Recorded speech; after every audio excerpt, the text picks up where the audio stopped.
Lockdown দীর্ঘায়িত হলে খেটে খাওয়া মানুষদের খাদ্য ও নগদ সহায়তা নিশ্চিত করা জরুরি।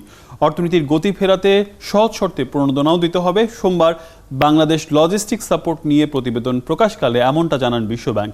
সংস্থাটি বলছে, করোনা সংক্রমণ এদেশের জিডিপি প্রবৃদ্ধিকে শ্লথ করেছে, দরিদ্র দূরীকরণ কর্মসূচি কর্মসংস্থান এবং বেসরকারি বিনিয়োগকে ঝুঁকিতে ফেলেছে। আরও দেখুন কাবেরী মৈত্রর প্রতিবেদনে। করোনা সংক্রমণের দিক থেকে দ্বিতীয় ধাপে বাংলাদেশ প্রতিদিনই ছড়াচ্ছে এই মহামারী। জীবন নাকি জীবিকা, এই ধন্দে পড়ে পরিস্থিতি সামাল দিতে আবারও লকডাউনের সিদ্ধান্ত নিয়েছে সরকার। সোমবার বাংলাদেশের উন্নয়ন যাত্রার অগ্রগতি নিয়ে এক প্রতিবেদন প্রকাশ করে বিশ্বব্যাংক বলছে, করোনার এই দ্বিতীয় ঢেউ জিডিপি প্রবৃদ্ধি কমিয়ে দারিদ্র্য কমানোর কর্মসূচিকে ঝুঁকিতে ফেলছে। করোনার এই দ্বিতীয় ধাক্কা বাংলাদেশের অর্থনৈতিক পুনরুদ্ধারের গতিকে টালমাটাল করেছে। সামষ্টিক অর্থনীতির স্থিতিশীলতার পরও বিপুল জনগোষ্ঠীর আয় ও কাজ হারানোর শঙ্কা থেকে যাচ্ছে, যাতে কর্মসংস্থান শ্লথ হবে। একই সাথে এই করোনা এদেশের অর্থনৈতিক প্রবৃদ্ধিকে এবার 2.5 থেকে 5.5% মধ্যে নামিয়ে আনতে পারে। দরিদ্র মানুষের সংখ্যাটা বেড়ে যাওয়ায় এ সংক্রান্ত কর্মসূচিও ঝুঁকির মুখে। সংস্থাটি বলছে, লকডাউন দীর্ঘায়িত হলে পিছিয়ে পড়া জনগোষ্ঠীর জন্য সামাজিক নিরাপত্তার বলয় বাড়াতে হবে, দিতে হবে নতুন করে সহজ শর্তে প্রণোদনা। করোনা সংক্রমণ রোধে সরকারের দেয়া লকডাউন জীবন বাঁচালেও জীবিকাকে হুমকির মুখে ফেলে। এদেশের সরকারের উচিত হবে লকডাউন দীর্ঘায়িত করলে অপ্রাতিষ্ঠানিক খাতে কাজ করা বা পিছিয়ে পড়া জনগোষ্ঠীর জন্য সরাসরি খাদ্য কর্মসূচি ও নগদ অর্থ সহায়তামূলক সিস্টেম গড়ে তোলা। তবে রপ্তানি পণ্যের বহুমুখীকরণ আর ব্যবসায় লজিস্টিক খরচ কমাতে না পারলে বিশ্ববাজারে সক্ষমতা সূচকে পিছিয়ে পড়বে এদেশ লজিস্টিক সাপোর্ট সংক্রান্ত সূচকে এখনও বিশ্বের 160টি দেশের মধ্যে 100-তে। ব্যবসা সংক্রান্ত পরিষেবাগুলোর খরচ 25% কমাতে পারলে রপ্তানি আয় বাড়বে 20%। এই সংস্থার মতে, করোনা সংক্রমণের মধ্যে জীবন জীবিকা চালিয়ে নিতে সবার জন্য ভ্যাকসিন নিশ্চিত করতে হবে সরকারকে। এই মহামারীকে সঙ্গে করে আগামী দিনগুলোতে চলতে হবে, তাই জীবন জীবিকার নিশ্চয়তার জন্য ভ্যাকসিন নিশ্চিত করতে হবে সরকারকে। এখানে অর্থ সমস্যা নয়, সমস্যা প্রান্তিক জনগোষ্ঠীকে অর্থনীতির মূল স্রোতের ধারায় ফেরানোর কর্মকৌশলে। এই অবস্থায় সমন্বিত কর্মকৌশল হাতে নেবার পরামর্শও দিয়েছে বিশ্বব্যাংক। কাবেরী মৈত্রেয়, 71, ঢাকা। দর্শক, করোনা লকডাউন দীর্ঘায়িত হলে খেটে খাওয়া মানুষদের বাঁচিয়ে রাখার উদ্যোগ নিতে সরকারকে পরামর্শ দিয়েছে বিশ্বব্যাংক প্রধান কর্মকর্তা। এদিকে আজ সিপিডিও এক ওয়েবিনারে বক্তারা লকডাউন নিয়ে প্রশ্ন তুলেছেন। তাদের মতে অর্থনীতিও সচল রাখা প্রয়োজন এই লকডাউনের মধ্যে। করোনার দ্বিতীয় ঢেউ টালমাটাল পরিস্থিতির অর্থনীতির ব্যবস্থাপনা কেমন হওয়া দরকার, এই নিয়ে কথা বলতে এখন আমাদের সাথে যুক্ত হচ্ছেন অর্থনীতিবিদ ডক্টর নাজনীন আহমেদ। জি, আপনাকে স্বাগত জানাচ্ছি অর্থযোগের আয়োজনে। আমরা বিশ্বব্যাংকের একটি প্রতিবেদন দেখছিলাম, সেখানে দেখছিলাম যে জীবন না জীবিকা, এটি একটি বড় প্রশ্ন হয়ে দাঁড়িয়েছে এখনকার সময়। এবং করোনার দ্বিতীয় ঢেউ মোকাবেলায় আসলে কিভাবে আমরা এটি সমন্বয় করব, কি করা উচিত, আপনার মত কি হতে পারে? দেখুন, জীবন না জীবিকার প্রশ্নটা গত বছরও লকডাউনের সময় উঠেছিল এবং সেই সময় আমরা একটা স্বাভাবিক অবস্থা থেকে করোনা পরিস্থিতিতে পড়েছিলাম। মানুষের হাতে কিছু সঞ্চয় ছিল, ফলে সেই সময় লকডাউনটা দীর্ঘদিন হলেও মানুষ ঝুঁকিতে পড়েছে। কিন্তু আমরা যতটা না ক্ষতি দেখেছি, এবার কিন্তু লকডাউনের সমস্যা অনেক বেশি, কারণ মানুষ মাত্র ঘুরে দাঁড়াতে শুরু করেছিল করোনার প্রথম ঢেউ থেকে। তাই এই দ্বিতীয় ঢেউয়ে লকডাউন যদি অল্প সময়ের জন্য হয়, তাহলে স্বাস্থ্য বিশেষজ্ঞরা বলছেন যে সেটাতে খুব একটা ঝুঁকি কমবে না, একটা লম্বা সময়ের লকডাউন। কিন্তু লম্বা সময়ের লকডাউনে গেলে সাধারণ খেটে খাওয়া মানুষের জন্য সহযোগিতার দরকার হবে।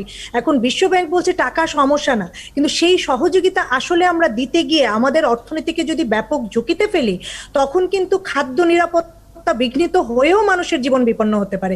কাজেই একটা অনেক লম্বা সময়ের লকডাউনে যাওয়ার সক্ষমতা আছে বলে আমি মনে করি না, বা সেটা আরো এত বেশি কাওস তৈরি করতে পারে যে তাতে দেখা যাবে যে জীবনের ঝুঁকি আরো বাড়তে পারে। সেই ক্ষেত্রে আমি মনে করি যে এই লকডাউন পিরিয়ড থাকতে, এই লকডাউনে একদিকে মানুষকে সাহায্য সহযোগিতা দিতে হবে এবং এটা থাকতে থাকতে আমাদের একটা লং টার্ম প্ল্যান করতে হবে, কারণ করোনা আমাদের খুব সহজে ছেড়ে যাচ্ছে না, এটা আমরা বুঝতে পারছি।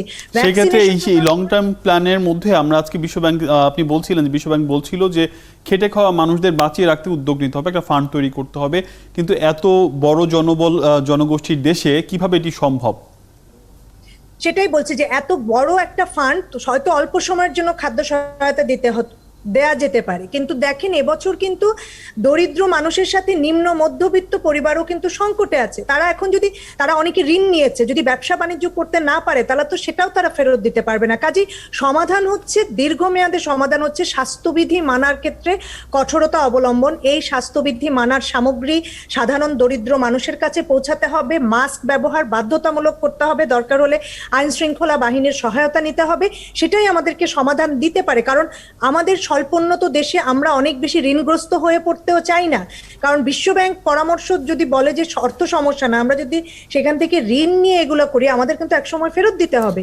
কাজেই এই মুহূর্তে, এবং আরেকটি বিষয় হচ্ছে অর্থ শুধু না, কাঠামোগতভাবে আমরা গত বছর দেখেছি যে 50 লক্ষ পরিবারকে যে টাকা ক্যাশ সহায়তা দেওয়ার সরকারের, সেইখানেই তাদের টেলিফোন নাম্বার, তাদের যে একটা মোবাইল বিকাশ কিংবা নগদ, এই নাম্বারগুলো জোগাড় করতেই একটা লম্বা সময় চলে গেছে, এবং তারপরেও কিন্তু 50 লক্ষ পরিবারের জায়গায় আমরা 36 লক্ষে পৌঁছাতে পেরেছি। কাজেই এই বিষয়গুলো যে কাঠামোগত যে আমাদের সক্ষমতা, এটা তো একদিনে পাল্টাবে না, সরকার চেষ্টা করছে আন্তরিকভাবে। জি অবশ্যই, আমরা আলোচনায় ফির। ডক্টর নাজনীন, আমরা দেখছিলাম যে আসলে সমন্বিত উদ্যোগ নেওয়ার কথা বলছে, তো এই যে অর্থনীতি রক্ষার জন্য সমন্বিত পরিকল্পনা কেমন হওয়া উচিত আসলে?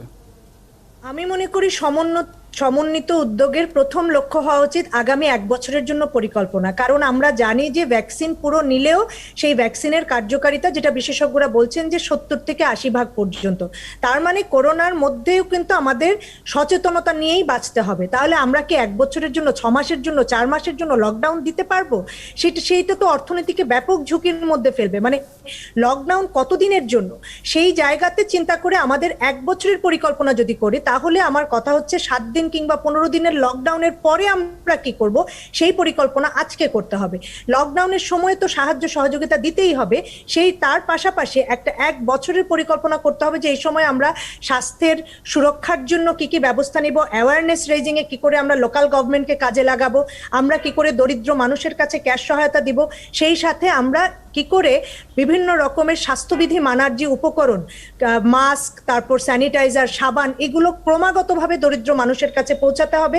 সচেতনতা অব্যাহত রাখতে হবে যাতে লকডাউনের 7 দিন 15 দিন পরেও আমরা যেন এই সচেতনতাটা অব্যাহত রাখি। আমি মনে করি আমাদের বাস্তবিক অবস্থার প্রেক্ষিতে এটাই হচ্ছে সমাধান। এখানে লকডাউন আসলে যেটা প্রকৃত অর্থে অনেক দিনের লকডাউনে বাংলাদেশের পক্ষে এখন যাওয়াটা সমীচীন হবে না। হয়তো সরকার চেষ্টা করছে কিছুটা কার্ভ ডাউন করতে। একই সাথে বিশ্বব্যাংক কিন্তু বলছিল যে আসলে এই ধরনের দীর্ঘমেয়াদী লকডাউন জিডিপি প্রবৃদ্ধি স্লথ করে দিবে, দরিদ্র হার বাড়াবে, কর্মসংস্থান কমাবে এবং একই সাথে বেসরকারি বিনিয়োগকে ঝুঁকিতে ফেলবে। এই বিষয়টি আপনি কিভাবে দেখছেন? এবং একই সাথে আপনি বলছিলেন যে একটা সমন্বিত উদ্যোগ এবং এটি একটি পরিকল্পনা মাফিক 1 বছরের পরিকল্পনা করার কথা বলছিলেন, সেক্ষেত্রে এই খাতগুলো দেখার ক্ষেত্রে কি ব্যবস্থা নেওয়া উচিত? বিশেষ করে বেসরকারি বিনিয়োগ, বেকারত্ব, এগুলো কিন্তু দিন দিন বেড়েই যাবে। দেখুন, বেসরকারি বিনিয়োগ মানুষ করবে বা চালু রাখবে যদি তারা ব্যবসা বাণিজ্য করতে পারে। এখন লকডাউন দিয়ে কিছু খাত খোলা রাখলাম, কিছু খাত বন্ধ রাখলাম, এইভাবে তো ব্যবসা বাণিজ্য হবে না। একটা সময় এটা খুলতে হবে। কাজে এই কারণেই বলছি সমন্বিত পরিকল্পনা করে লকডাউনের এই সময়টাকে আমাদের ব্যবহার করা উচিত যে এর পরে আমরা কি করব সেই চিন্তা করতে। যেমন ক্ষুদ্র মাঝারিদের মধ্যে যারা অনানুষ্ঠানিক খাতে আছেন তাদেরকে বিশেষায়িত প্রতিষ্ঠানের মাধ্যমে, এনজিওস, এসএমই ফাউন্ডেশন সহ বিভিন্ন সংস্থা আছে, তাদের মাধ্যমে লোন দেওয়ার ব্যবস্থা করতে হবে। অনানুষ্ঠানিক খাতে যারা আছেন তাদেরকে আমাদের যে মোবাইল ফাইন্যান্সিয়াল সার্ভিস আছে তার মাধ্যমে 30,000, 40,000 এরকম অর্থের ঋণ দেওয়া যায় নাকি সেটা চিন্তা করতে হবে। আর যারা ঋণ ইতোমধ্যে নিয়েছেন তারা তো ব্যবসা বাণিজ্য না করলে ফেরত দিতে পারবেন না।